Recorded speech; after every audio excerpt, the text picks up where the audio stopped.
That's My Boyfriend ng Eat Bulaga, tinapatan at ginaya daw ang Especially For You ng It's Showtime.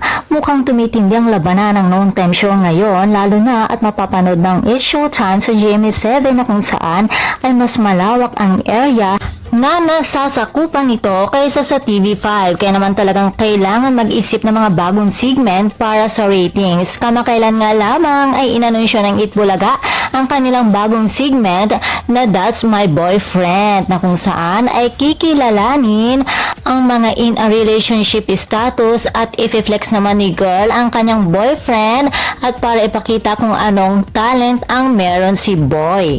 Subalit tila hindi naman ito nagustuhan ng mga ilang manunood. Dismayado ang mga ito dahil parang ginaya daw ang segment ng It's Showtime na Especially For You. Ganon. Kailangan daw ay mag-isip ng iba pang konsepto ang Eat Bulaga na mas papatok pa.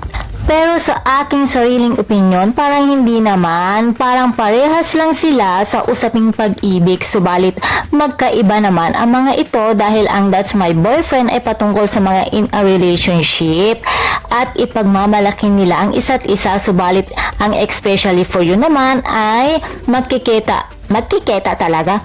Ang Especially For You naman ay magkikita ang mga ex at pag-uusapan kung bakit sila nag-break at hahanapan ng bagong pag-ibig. At kung sakali naman na ayaw ng iba ang bagong segment ng Eat Bulaga na That's My Boyfriend, simple lamang, wag na nila itong panoorin. Hindi ba mga chikadoras? At kung kayo naman ang tatanungin mga chikadoras, ano nga ba ang mas bet nyong panoorin? Ang That's My Boyfriend ng Eat Bulaga or ang Especially For You ng It's Showtime?